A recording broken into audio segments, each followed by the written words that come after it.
Review aplikasi pinjaman Kredinesia. Ya, apakah sudah memiliki debt collector lapangan?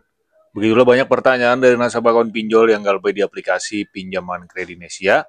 Maka di video kali ini kita akan bahas teman-teman ya, salah satu resiko jika teman-teman gagal bayar di aplikasi pinjaman Kredinesia mengenai debt collector lapangan. Apakah sudah memiliki debt collector lapangan? Untuk penjelasannya tonton video berikut ini. Halo kawan pinjol, balik lagi nih di KP channel seputar fintech dan pinjaman online. Apa kabar teman-teman kalian hari ini? Semoga sehat selalu ya, tetap semangat, tetap menjalankan aktivitas seperti biasanya. Masalah pinjaman online, mari kita sharing dan diskusi di KP channel. Pinjaman Kredinesia ini adalah salah satu pinjaman online legal yang sudah berizin di Otoritas Jasa Keuangan maupun Asosiasi Fintech Pendanaan Bersama Indonesia.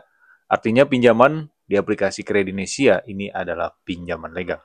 Untuk limit pinjamannya tertinggi ini bisa mencapai 25 juta rupiah teman-teman ya. Syaratnya kalian mempunyai skor kredit yang bagus ya. Warga negara Indonesia tentunya umur 18 tahun ke atas ya dan mempunyai penghasilan.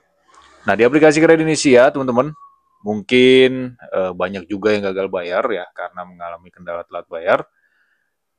Terkadang masalah yang sering dialami sebagian nasabah akun pinjol itu adalah masalah ekonomi gitu ya. Dan akhirnya tidak bisa membayar di aplikasi pinjaman Kredinesia dan memutuskan untuk gagal bayar. Tentu ketika teman-teman gagal bayar ada resiko-resiko yang harus teman-teman hadapi ya.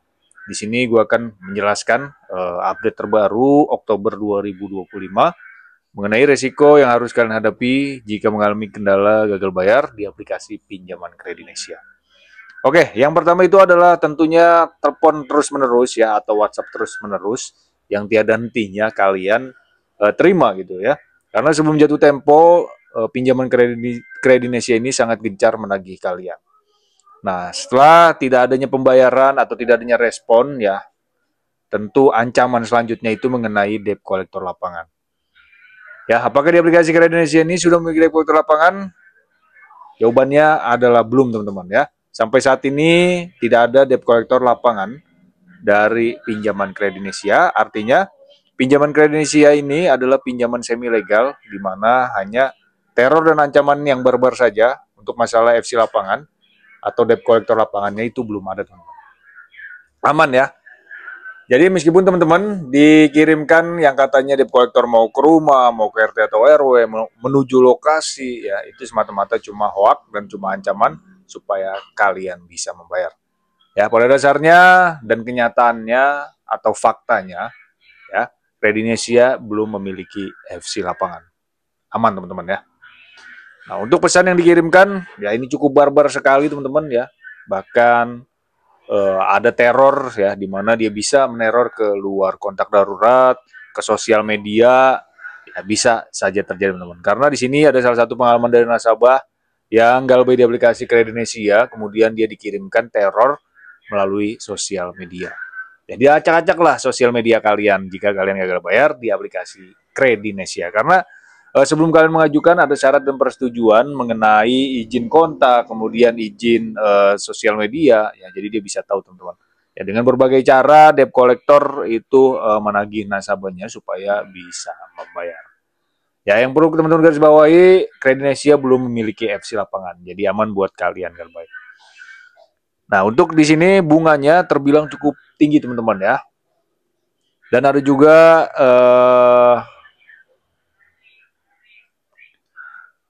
nah, setelah kalian tidak bisa membayar, ya, kemudian ada ancaman debt collector lapangan, ya, selang beberapa hari atau beberapa bulan, dari pihak debt collector Kredinesia itu menawarkan adanya program penghapusan denda atau keringanannya. Di sini dibuktikan dengan ada salah satu nasabah yang dikirimkan WhatsApp-nya, ya. Ini kita bacakan aja teman-teman ya.